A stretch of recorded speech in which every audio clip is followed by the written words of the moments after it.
You're listening to another episode of Mr. Allard's Neighborhood. This is a place where we're entitled to Brad's opinion. And now for your host, Brad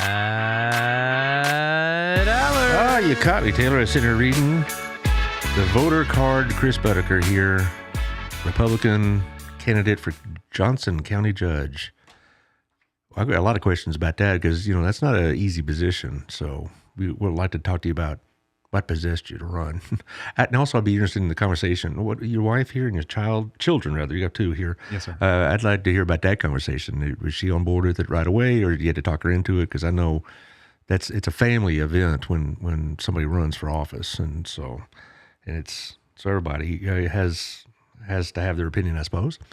Yes, sir. But yeah, well, tell us just a brief little bit about yourself, a brief bit, and then I'm going to run through the sponsor. But just tell us who you are and what you hope to do.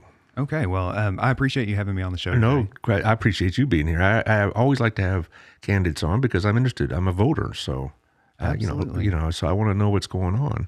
Well, and I think having been through the campaign here, what I hear over and over from the candidates and people involved in is we want informed voters. We want people that go out, know who the candidates are, and then pick the person you want to vote for and vote for them. Well, you already got my vote just for the fact that you're a Baylor graduate. If Saddam Hussein was a Baylor graduate, I'd give it some thought. Would I vote for him? And I might, but because I'm pretty partial to green and gold, as anybody who knows me, it knows that. I mean, it's a kind of a characteristic I think I'm known for, is being pretty partial to our fighting bears. But when did you graduate Baylor? Okay, so I went to Baylor for undergraduate and for law school. I graduated in 2008 and then again in 2011 from the law school. Before that, I was a Cleburne High School graduate, so I'm a local grown back here. So my wife and I live in Cleburne. We're both Cleburne natives. We've got two children, 3 and 4 years old, Oliver and Henry. And she's an attorney in Cleburne. She's got an office there with a partner, and then I work for the county attorney's office as a prosecutor. Did y'all meet Baylor? We did not. Okay. I'm 2.5, 3 years older than her. I met her as she was going into law school, and then she graduated it became A&M Law School. Right, the one in downtown Fort Worth? Yes. Right. But that's all right. I love her anyway. Well, she's kind of an Aggie. Yeah, she's kind of an Aggie, but hey, these mixed marriages often work out. That's right. They say opposites attract. So. Well, that's great. So you got two attorneys. Are you practicing attorney right now? I am. I work in the county attorney's office for Johnson County, and I do. So who's your boss? Bill Moore. Still Bill Moore? I mean, I thought that was right. I mean, Bill Moore's been there forever. Yes. All right. So, yeah, he's been there, and that office has a wide range of practice. I do a little bit of everything that comes through there. Most of what I do is focused on civil research for elected officials. So commissioners, county judge, JPs have questions about procedure, how they're allowed to proceed, and I'll field those questions, write on memos about what's permissible, and hand that out. Okay, while I get this all booted up here on the Facebook, Taylor will make jokes about how technically inept I am, but I'm going to get this. I'm going to share it with the various people around the got 3 or 4 platforms to share it with, so it'll be on multiple platforms, hopefully. If I just do this right, come on, where's the other one? Where's the other one? There it is. Okay, good. Anyway, I'm going to run through the sponsors real quick, or at least the first half, and then we'll talk about your experience, your background, your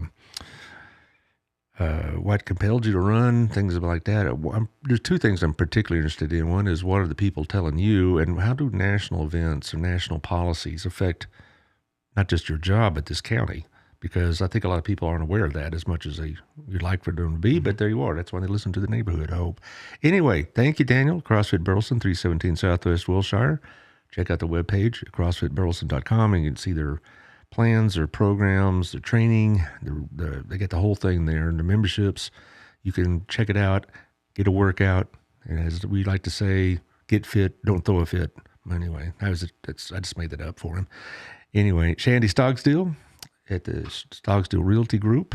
If you're going to move in this area, you better hurry, because it's real estate's going really high, and we can talk about that as well, what it does to the county tax situation, because isn't that your primary source of income for the county is property taxes? Yes, that's right. Right, so we'll talk about that a little bit. Also, thank you to Rex Russell. He's over in Cleburne as well at the Russell Wealth Group. He's in that little downtown courthouse area, probably right across the street from where you work. Or do you work at the Gwynn Justice Center? I work at the Gwynn Justice Center. All right, okay, not in the old county seat building, but anyway. Russell Wealth Group of myfinancialbox.com. Hit the link, get to know him. He's a Baylor graduate as well. We graduated the same year. We didn't run the same circles. I guess he studied and that kind of stuff. But myfinancialbox.com. Hit the link, get to know him, have some coffee, and he'll help you with your 401ks and whatever else. Also, Southern Gym. You got to take Mrs. Boedecker there because it's on the top floor of the Windmiller building here in Burleson. And the Standard, and got really good inventory and good repair, can clean, can design, the whole thing. It's Ring for Spring is the motto for now, and it's also Mother's Day, and so everybody has a mother or knows one, so there you go.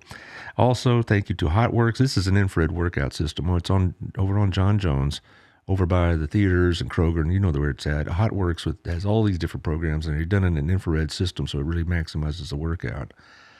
And so check out Michelle Humphrey's outfit here, or she's opening one in Las Colinas pretty soon, but this is the one that I think most of us would want to go to. Now, first of all, for those who aren't really as familiar with a county judge, when a lot of people outside the system hear the phrase county judge, I think of a judicial official, and there is some of that, but we're a big enough county where that isn't the primary focus of the job. So what exactly does a county judge do? Okay, absolutely. Great question, and something I've spent a lot of the last 9 months talking about. No doubt. So I'll start with the judicial part because it's the small part and it's easy to put into a bubble. The county judge in some counties hears misdemeanors and juveniles and is a full-blown trial judge. That is not the case in Johnson County anymore. As we've grown, the county judge has become a mostly administrative job, right. But our current county judge hears mental commitments and some licensure hearings, some administrative matters, probably 20% of the job. But you're not talking about like criminal cases like you can in maybe smaller counties. Correct. No criminal cases, no juvenile criminal cases, no divorces, none of those sort of things, no small claims like you have in a JP court. You're really talking about some pretty narrow issues in the law. Hypothetically, a county judge can assist over in the county court at law, but again, that would be pretty unusual. So the big part of the job is administrative. The county judge, the analogy I like is kind of like the mayor of the county. Yeah. You sit on the commissioner's court, you're a voting member of the commissioner's court, and you also serve as the county manager. So you're providing administrative guidance to several department heads, budgeting, policy drafting, all of that as part of the commissioner's court. Well, and Jerry Stringer, whom I'm well acquainted with, a good friend, was on the commissioner's court. He told me that one of the biggest duties they had was road maintenance and road repair and things of that nature. And so, in other words, a lot of this isn't really, flashy stuff, but it's necessary stuff. It's, routine stuff. But a lot of it seems like for the county judge, it's you prepare the budget and then you oversee the budget and make sure it's the proper people are accountable for what they're allotted and things of that nature. Absolutely. And yes, so in Johnson County, we have what's called a road commissioner system. So each of the 4 commissioners is the king of his little kingdom, right, and is in charge of the roads within that commissioner's precinct. And each of the commissioners has a road crew that reports directly to them. They've got a road budget that is entirely within their control. The county as a whole, so the county judge would and the commissioner's court together would oversee the rest of the budget, set the budget for all the other elected officials. And a lot of it is, it's not sexy. It's mundane, it's day to day. And I think the soapbox I get on, I've been on Cleburne City Council for 3 years now. And for the last 3 years, I've gotten repeatedly on this soapbox that we've got this big time engagement with federal policies and sometimes with state politics. And nobody seems to care about local politics, but local politics make so much more of a difference to your day-to-day life. Right. The city is responsible for police and water and wastewater and streets. That's the stuff that we're all dealing with. I very rarely interact with the federal government. Yesterday was tax day, so we all interacted with the federal government. Probably not a great experience. But I drive on county roads. I interact with the sheriff's office or with the police department all the time. That's what sets the feel of a community, and that's what makes a place That's the difference between a small town feel and being swallowed up by a big city. Well, that was what I was getting at earlier, is that it's gotten to the point now where it doesn't really matter what you do for the roads or the sewer system or whatever else. It's how do you feel about, this national issue? And I don't think that's really a good way to look at local politics. It really, all due respect, your foreign policy views really, are they going to impact on your performance as the judge? Should it, or should a county judge be focused on such things, or should they be dealing strictly with what's happening within the county and their relationship with the state, maybe, and that kind of stuff? I think you hit the nail on the head. I've tried to run my campaign on issues that I can actually do something about if I'm elected. There's absolutely law enforcement priorities within the county, and we talk about, people ask about the Second Amendment. Obviously, I support guns. I have a license to carry. I've got it on my card there. Right to defend the First and Second Amendments. Absolutely. I think those are important amendments, and I think that's something the county can do something about. Right. We can absolutely refuse to pass new ordinances regarding gun control. We can support the Second Amendment through that. The First Amendment is huge with any government body. We have to allow free speech, and we also have to engage in transparency. So there's 5 clauses within the First Amendment. Among that is freedom of the press, the right to petition for redress of grievances. Right. All of that is local government stuff. That's how people get to approach local government and have their issues fixed. And I think we can always strive toward not just open government as is required by the state law, but transparency, where people know what's going on, know where their tax dollars are going. And I think we can improve the way that we do that. Well, one of my concerns with the local politics has been, not just for Johnson County or Burleson, but in general across the country, is everything's been nationalized. And it's almost like, if you're not on this team or that team, it really doesn't matter what good a job you're going to do, how well you can perform that job. It's like, is there an R or is there a D? And the point is, when you're sitting up there as a judge, does that really factor into a lot of your decision making? Party politics, it really doesn't that much. Roads have to be fixed, sewers have to be taken care of, the jail has to be maintained, right? And does partisan politics really play into that? I don't think so. And I think, we've got this culture right now that we've turned the old maxim that all politics is local. Well, now all politics is national. Right. And yes, we field questions at debates about critical race theory and about abortion and about border control. And a lot of those issues are, we may have strong opinions about those issues, but ultimately my opinion about critical race theory, I'm opposed to it. Okay. But I don't have any control over it. I don't have any implication or any impact on the school system. We also have this national culture right now of we all want to elect fighters. We want people to get in there and, kick butt and take names. Right. Well, when you've got a commissioner's court of 5 people, that's not a whole lot of butts to kick or names to take. You have to be able to collaborate. And I'll use a dirty word here, but you got to be able to compromise. You have to be able to move forward, because ultimately, you look at national politics and they can threaten to shut down the government and our lives go on. But local government can't shut down. We can't say, no, I don't like this other commissioner, so we're not going to pass a budget, and then there's no sheriff's office. Right. That doesn't work. The same thing with roads. We can't pick a hill to die on. And then not fix the roads. People require those things to work and to live and to have a quality of life. Well, I teach in my American government classes the fact that the Constitution was founded on compromise. It's the whole Constitution is just full of compromises. That's how it got written and how it got passed. And now it's become, compromise has been equated with surrender or an abandonment of principle. And that's not it at all. Compromise is how this country works. And at national level, it's failed. And it's really been a source of many of my commentaries about how particularly Congress and whatnot have failed. But we don't have the ability or the time or the ability to afford to fail, like you're talking about. And that's, I think a lot of people need to understand that about city council politics and about county politics, is that, that you're going to have to cooperate and compromise to get things done. And we can't afford to fail on that. That all that stuff up there in Congress is theater, some sort of weird,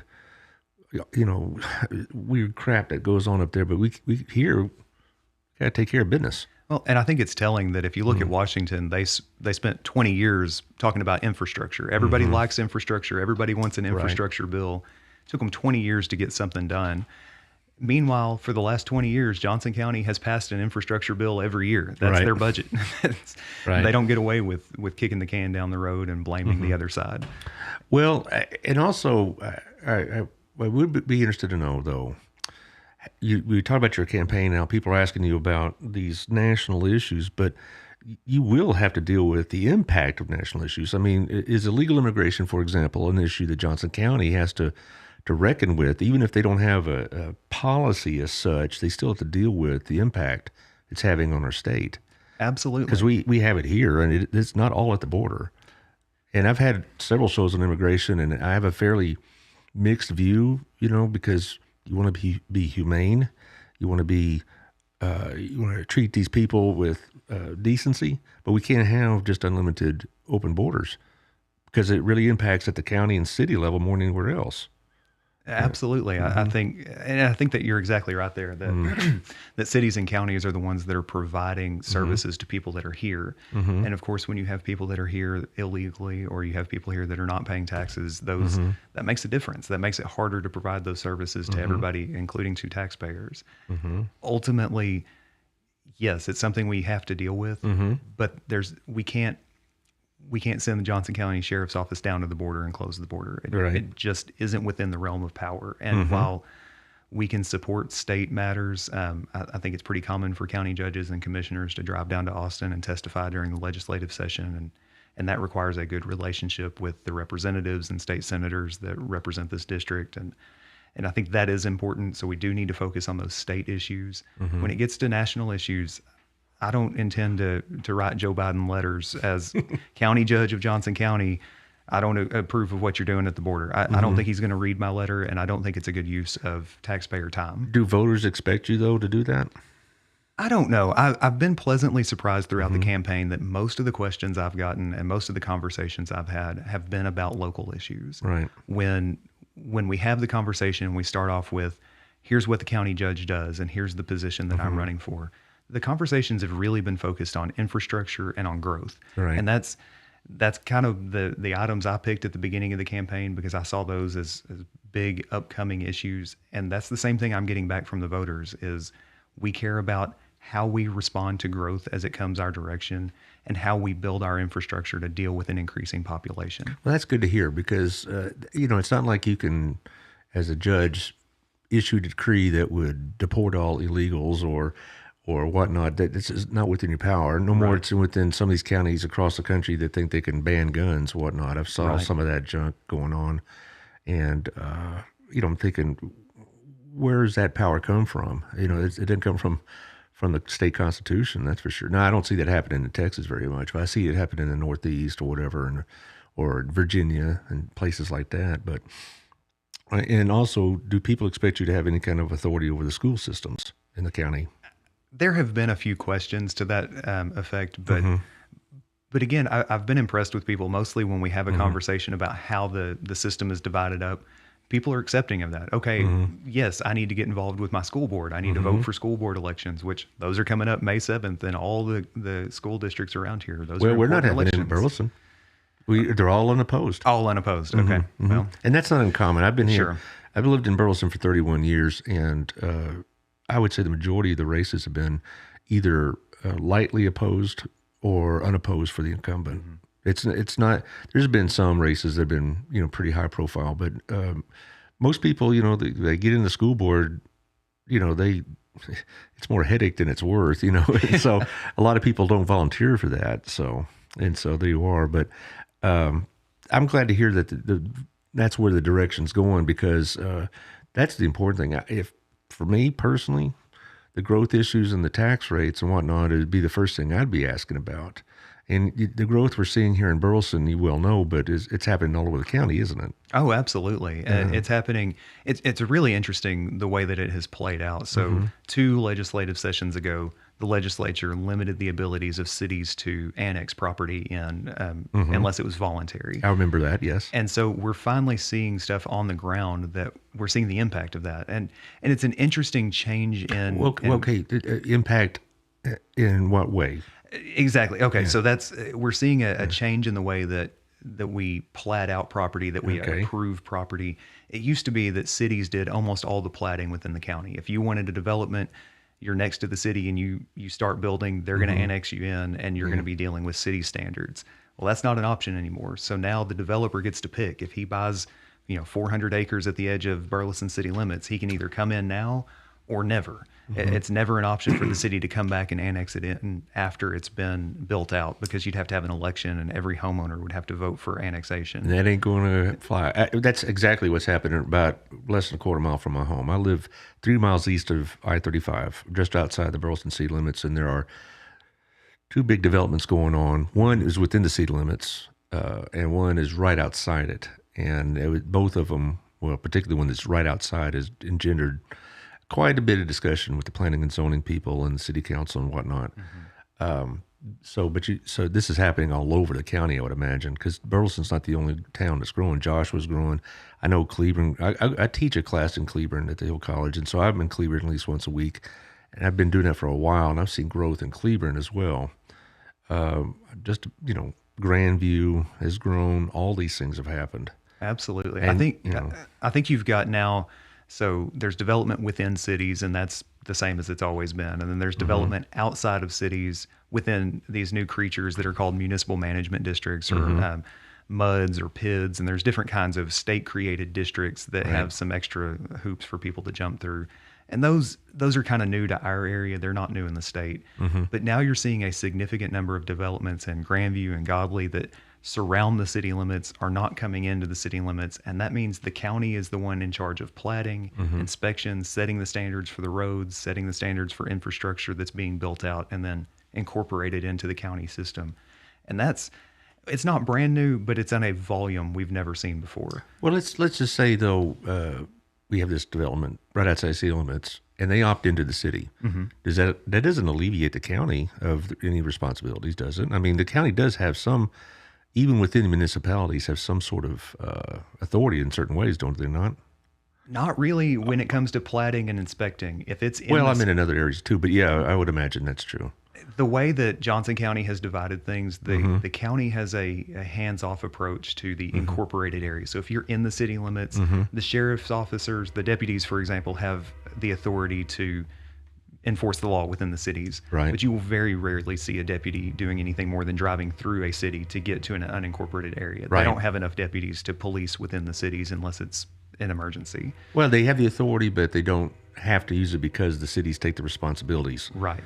I know where I live, right outside the city limits. If they had an election to join the city, I think I know where that vote would go. And it's not anything personal about Burleson or how it's run. It's the taxes are different. And also where I live, the insurance is different and things of that nature. And one of the things that Jerry Stringer did for Precinct 3 is that we could opt into fire protection.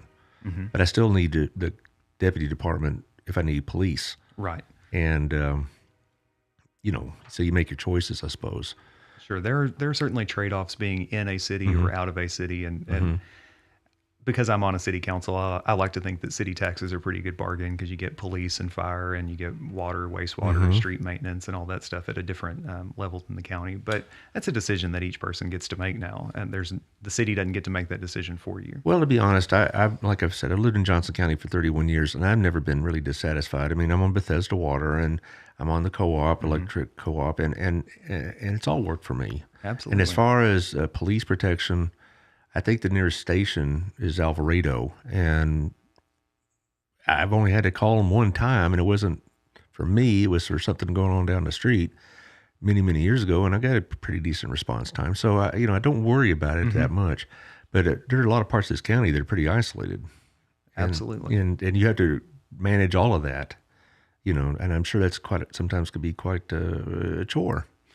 I think so. And I think we're going to see a strain on all the county departments, especially as growth moves south. So forever, the north half of Johnson County has been significantly more populated than the southern half. But as the south starts to grow, well, now you're going to have your sheriff's deputies really having to police all what are we, 200 square miles of Johnson County. It's a big county physically, and now we're filling out with population to go with it. Before we go to the second round of sponsors, I'd like to know what you think is the number one issue facing our county right now. I think that's an easy call. It's growth. It's population growth. And I think the county has a very important role in that, that now, because we're becoming the primary platting entity within the county, more so than the cities, we have to invest in infrastructure. And I think that means that we need a written master thoroughfare plan so that we can plan out where we're going to invest in roadways, where we expect roadways to be built. I think that means continued investment in the sheriff's office over the next decade to make sure that we're keeping up with population growth and with the demands on that department.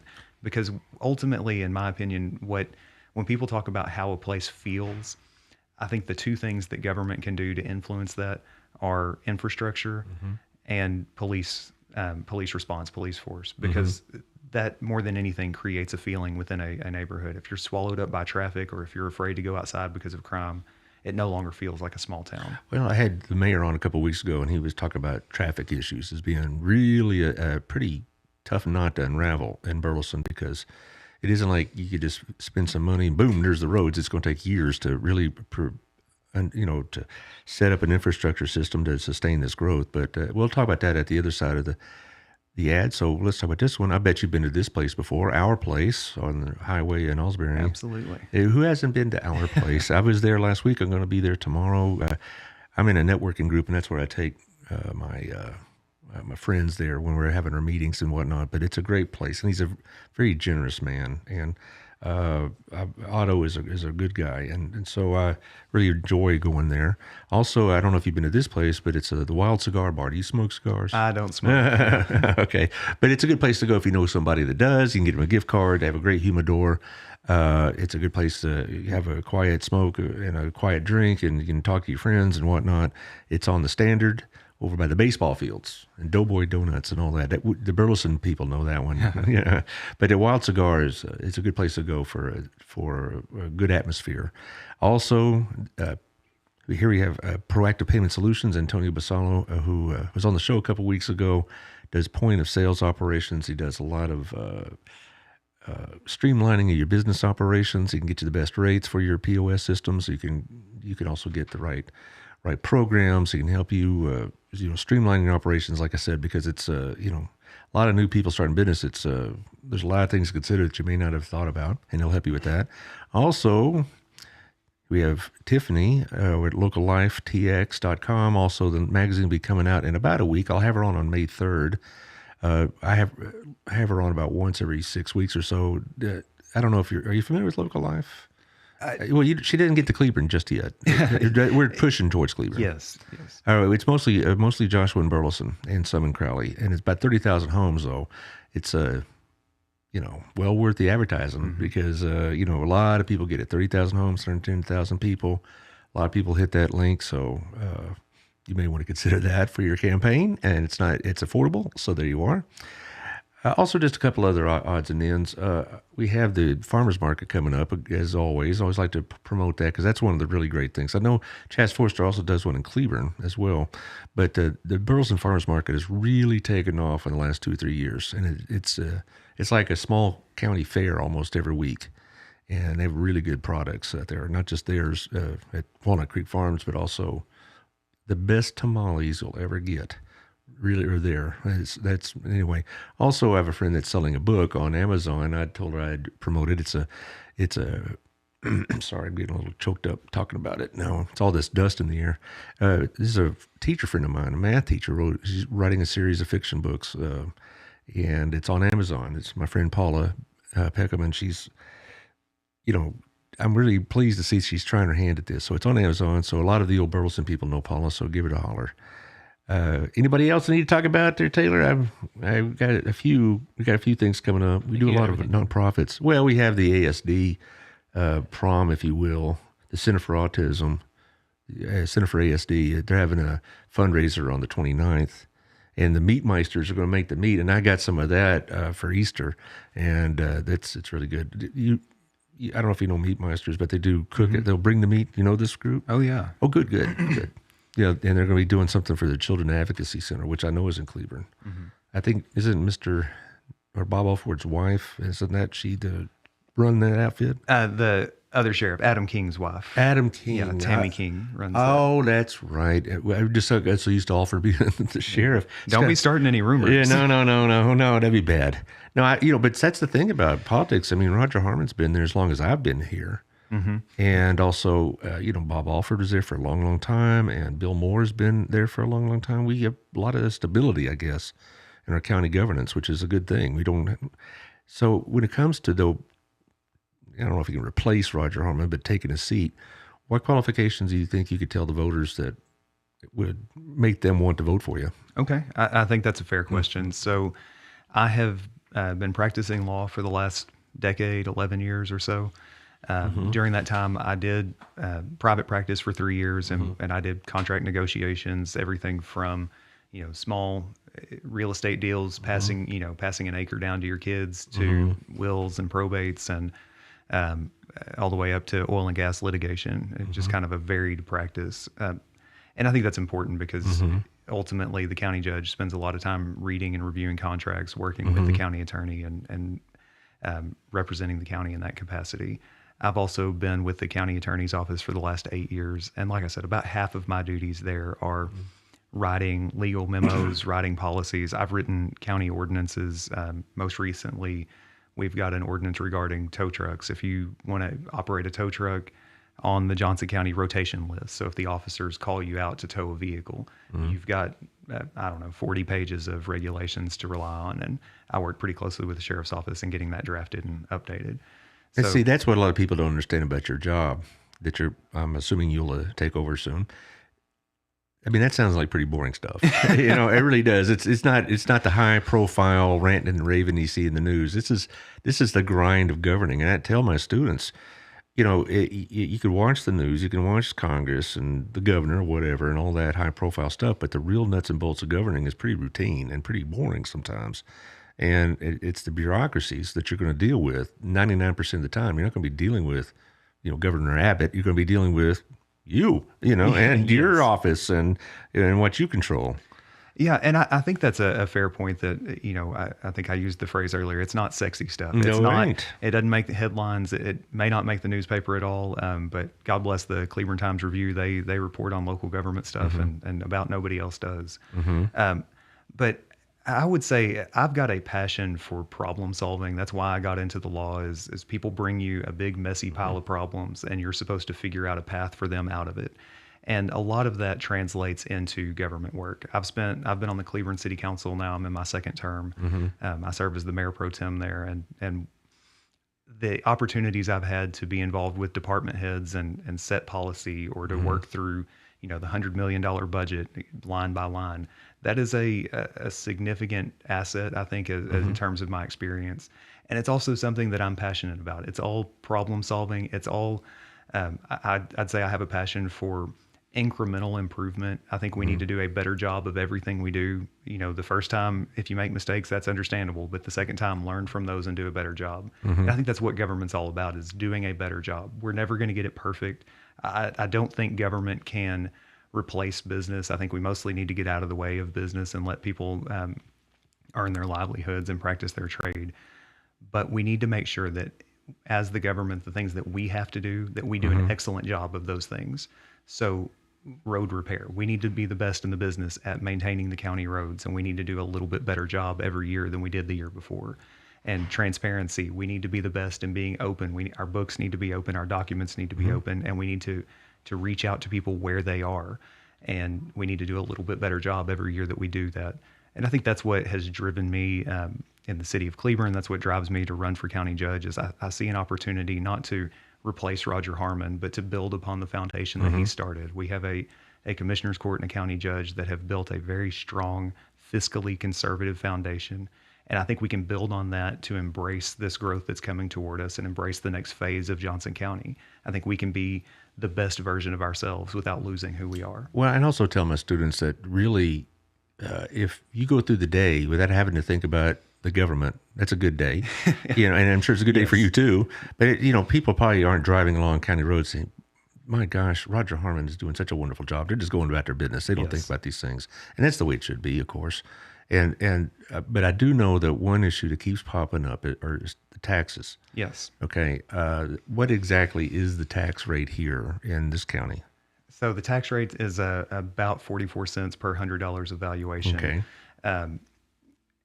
We have if you compare to other counties, I heard Commissioner Woolley give a presentation. I want to say we're in the top 30 or bottom 30 in terms of best tax rates, lowest tax rates. So we're not one of the highest tax rates. We're one of the lowest tax rate counties.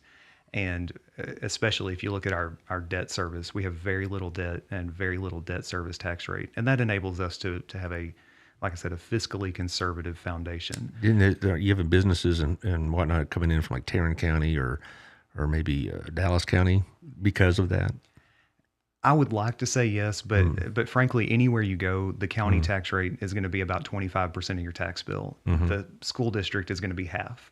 And so if you've got school districts with higher tax rates comparatively, they're going to be driving the bus. Now that doesn't, I think there's still a lot of opportunity for cities and counties to use economic development incentives, 380 agreements, other things to incentivize business to bring people here in a way that is responsible and sustainable.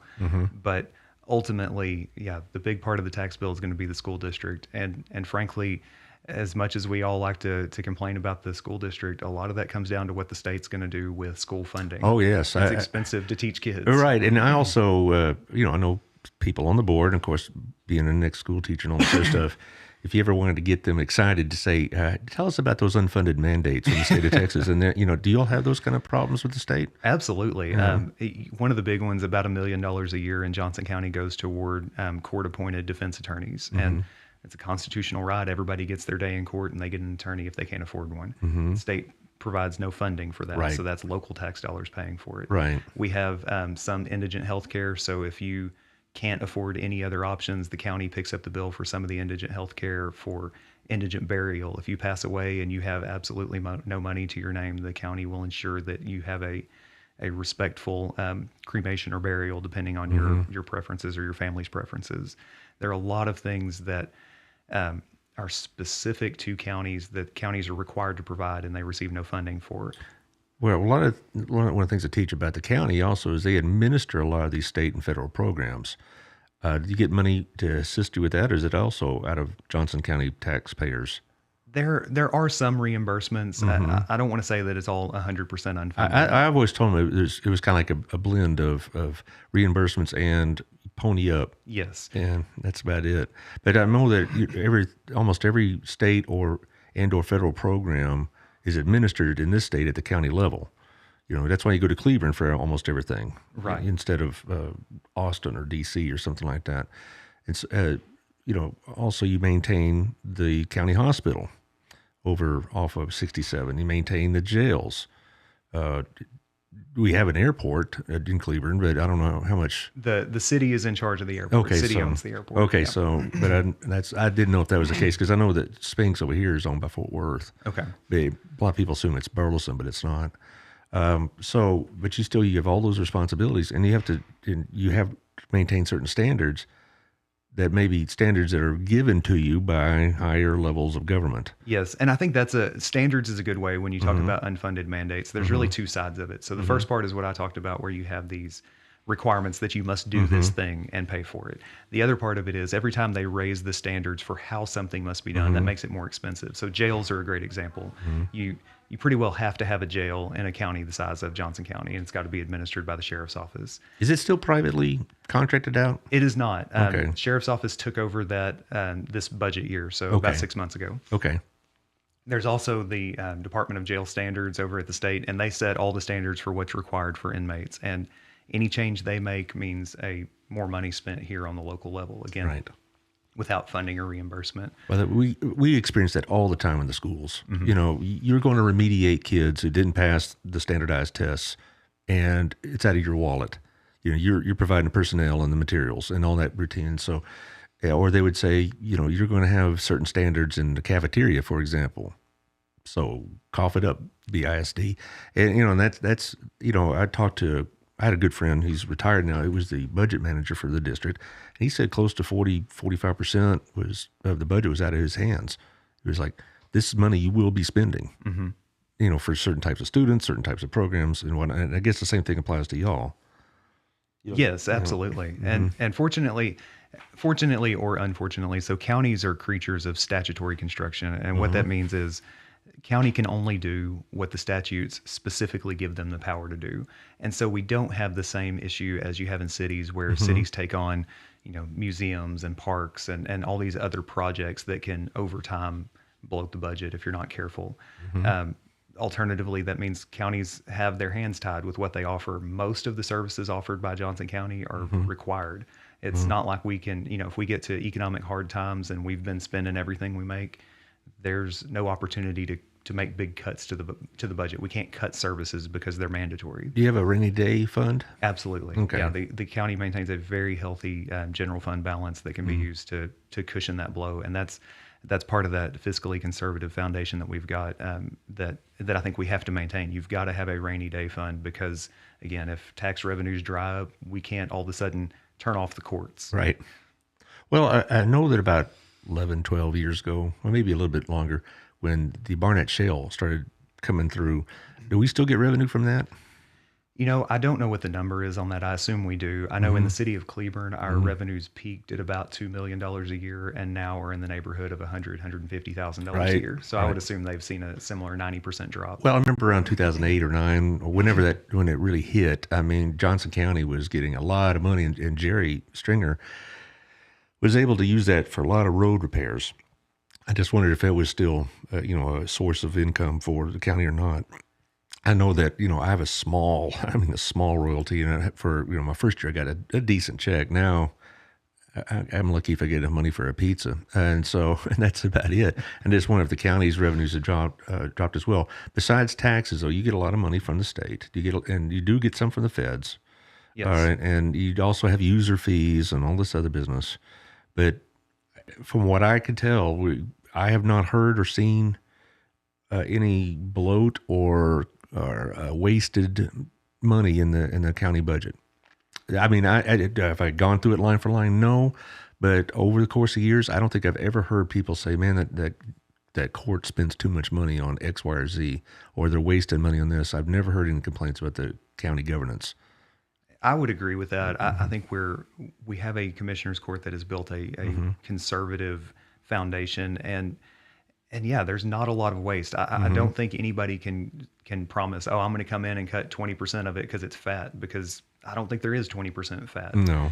I think the bigger, I don't want to use the word promise, but the bigger emphasis is going to be maintaining that fiscally conservative approach while investing in infrastructure for the future, because ultimately it does take money now. We have to spend money now on roads, on a master thoroughfare plan. I think we need a county engineer to assist with platting and development processes. And that does take money. We need to invest it now, because as Burleson's seeing right now, if growth gets ahead of your road system, it's very expensive to try to build your way out of traffic. Well, you mentioned earlier in this conversation, you mentioned about the First Amendment, about the right to petition and appeal to the government. If I wanted to talk to the Commissioner's Court, when and where would I do that? Okay, so Commissioner's Court meets every other Monday morning. Let's see, first and third Monday of the month, or second and fourth. I should know. It's every other Monday. You'll be there. Every other. You'll find out soon. Every other Monday morning in the Commissioner's Courtroom in the old courthouse in Cleburne. They meet at 9:00, and there's a citizen participation time. So anytime that anybody every meeting you can sign up to speak. Right. You can speak either on any of the items that are on the agenda or on any other item, and you can make presentations, you can bring pictures. We are open to petitioners coming in. If I want to be on the agenda, though, I need to be approved ahead of time, though, right? Yes. Which is different than open mic time, so to speak. I mean, they do this similar at city council meetings. Yes. I can go there and rant and rave to the city council all I want, but if I want to talk on the, and have a conversation, on the agenda, I have to be approved 72 hours in advance, I believe. So it has to be published. Yes, you have to be approved by one of the commissioners to get it onto the agenda. It has to be published 72 hours in advance. And then the thing about being on the agenda, it enables two things. First of all, it allows the commissioners to talk back and have a conversation with you. Right. Otherwise, like you said, you get to rant at the commissioners and they can't respond. They just have to sit there with a smile on. Yeah. And then second, it allows them to take some form of action. any action taken without a posting would be void, so they can't do anything unless it's on that agenda. And I served on a committee or commission down in Austin for about 7 years dealing with teacher certification, and they had very strict open meeting rules. I'm sure you'll have them as well. You can't have I know you have executive session where you can talk about personnel issues or whatever else, but almost everything else is conducted in an open forum. Yes, and the conversations all have to be in that open forum. Everybody takes that very seriously from what I've seen. It's actually a criminal offense. So. Right. They stressed that. They said, when I stayed down in Austin, about 3 or 4 or 5 of us would stay in the same hotel. And if we got together for breakfast, we could talk about the weather, the Cowboys, or whatever else, but we couldn't talk about what's going on our business day ahead on the agenda. That would be a violation of the law. And we could be fined and we'd probably be removed from the board. And so I would stress to the listeners, if this idea that, things are done in secret behind closed doors just isn't the way it works, and it can't work that way. And the people that take that responsibility pretty seriously. Absolutely. I think everybody takes that responsibility seriously. It's an interesting dynamic because when you're talking about a board of 5 people, that means if you're on the board, you can only talk to one other member about any given issue. So you got to pick your ally or your enemy, go have a conversation and figure out what's going on. But yes, it's taken very seriously. I think Johnson County does an excellent job of complying with the Open Meetings Act. Everything is published ahead of time. All the conversations are there in public. The meetings are open to the public. They're also broadcast on the county's website live and then recorded. So if you go to the county website, you can watch any of those meetings anytime you want to. I think there's 10 or 12 years of meeting videos available. Ooh, I bet that's thrilling television. Ooh, well, anyway, I'm going to run through the sponsors real quick again and then give you the last word to tell us everything you want us to know about when and where to vote and why we should be voting for you. You already got my vote, my wife's vote, just for the fact of our common allegiance to the Fighting Bears. But anyway, let's do this. I appreciate it. No problem. Cross at Burleson. Thank you, Daniel. Hope things are going well for you and the family. Check out the website for memberships and training. Thank you, Shandy. For, we talk about the real estate. Boy, it's, she comes on about once a quarter and she always has data and facts and it's just blowing up. And it's a real challenge for not just the city of Burleson, but certainly for the county because it isn't just Burleson. Grandview is probably going almost as fast. So there you are. Stoggsdale Group, though, if you want to move to this area, which I highly endorse because of our great governance, talk to her. All right. Anyway, Rex over in Cleburne, talk to him if you want to talk about what's going on in the stock market or 401k, some long-term plans. Hit financialbox.com and he'll get together with you and you'll have a little coffee and talk about your plans. Thank you to Gayla over at Southern Gym. You need to take Mrs. Boedecker over there. I know. I need to. It's she deserves it. Well, yeah. I didn't get around to asking about that. I wanted to ask at the end of this round about the conversation you must have had. Southern Gym on the top of the Windmiller Building. Go talk to Gayla. She'll set you right up. Also, thank you to Michelle over at Hot Works. It's a great workout. It's a very effective workout. A lot of people that I know through my networking group or through church or whatnot, they know Hot Works and they really swear by it. They think it's great. So go check it out. It has various different programs, plans, workout routines, all the rest. Also, over after the farmer's market. Oh, wait. What are you doing to me, Taylor? Come on. Which is it? Hey, our place. I hit the wrong button. Okay. Our place. See, what you do is you go to our place, you get the carb load, and then you go work out at CrossFit, the heavy duty stuff, and then you go over to Hot Works, where it's a kind of stretch out the muscles after you work them out. See, that's the plan right there. And then after that, go to our place, and after you've done all those great things, then you go to have a cigar over at Wild Cigar Bar. See how the day just unfolds with the sponsors there. See, Wild Cigar. This is a former student of mine that runs this. Of course, I've got 4 former students that are sponsors. I'm very honored by that. So it really is a good place. And he'd be very interested in asking a couple of questions about governance issues, about restaurants and whatnot, because he's... Oh, I'm sure. Well, because that's, I'm sure, a big part of it as well, and about liquor laws and things like that. So there you are. Wild Cigar. Check it out. You'll be glad you did. Thank you to Antonio over Point of Sales, Proactive Payment Solutions. If you're looking to streamline your business, he's the guy to talk to. So check out proactivepaymentsolution.com and he'll get right in touch with you. Also, Tiffany, I look forward to seeing you. I'm sure you're very busy. This is the third week of the month's her busiest month because that's when she's physically putting the magazine together and getting ready for the mail out. So it'll be coming to you in about 10 days, and you'll be very interested. And it's a good place to advertise because it does reach 30,000 homes, and I see it all over the county. Well, this part of the county anyway, at coffee tables and, counters at stores, things like that. And also the farmer's market. Don't forget Chaz and his bunch. You'll have a good time. It's a great place to go. Okay. Before you go into your spiel, when you went to your wife, was she on board right away? Did you have to talk her into it? She was on board right away.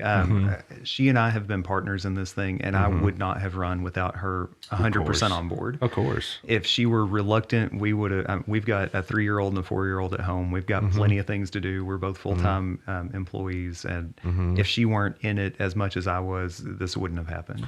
Well, that's kind of how it has to work because in local races, it's almost like your spouse is almost important. I had Cindy Nolan on Friday.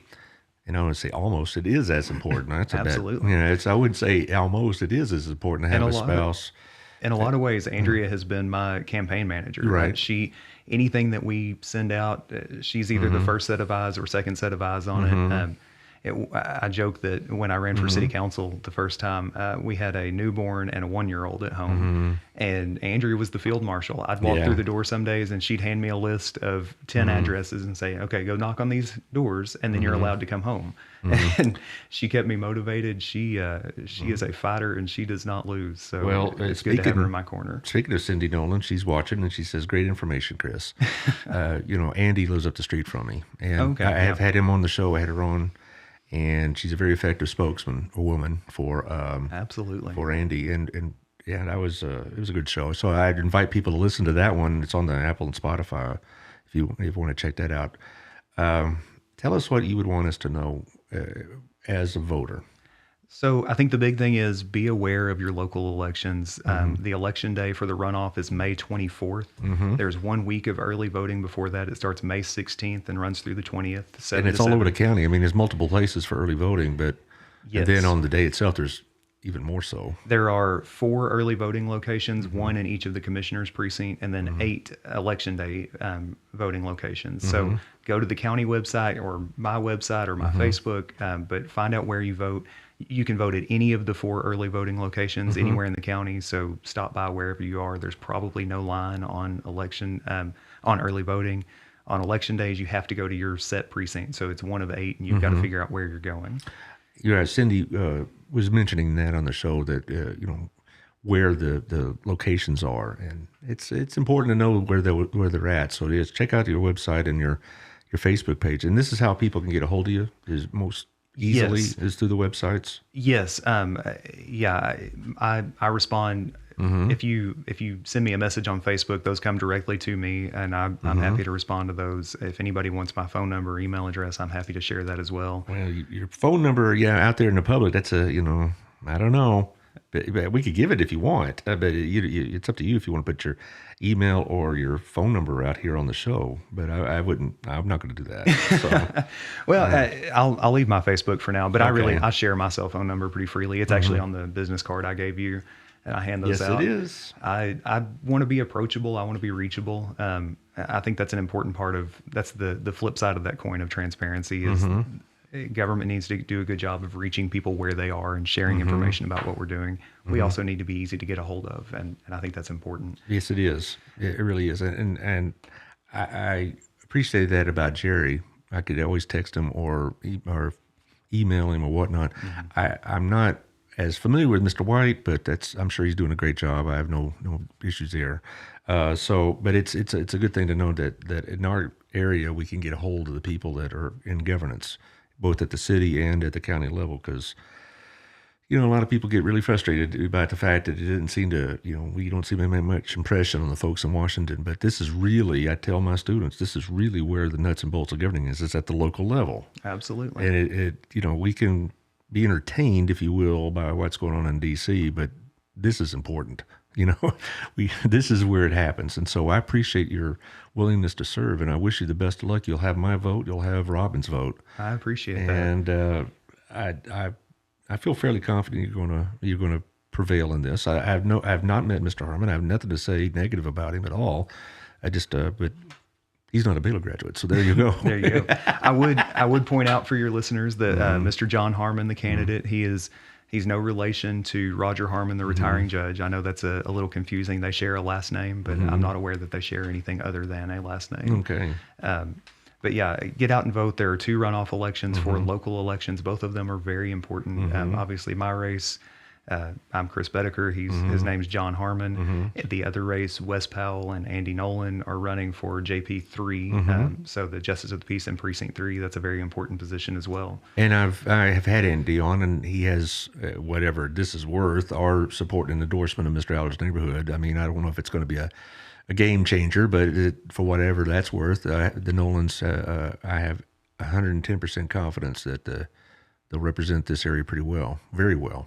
So I don't have to worry about that either. And I say the same to you, sir. I think you'll do a great job. Thank you. I appreciate that. And maybe after you win your race, some time passes, you can come back and tell us what you learned about being a county judge that you didn't know about before. Absolutely. I have this pipe dream that if I do win, I'd love to start a process of doing a state of the county every year, a written address, and maybe a couple of podcasts.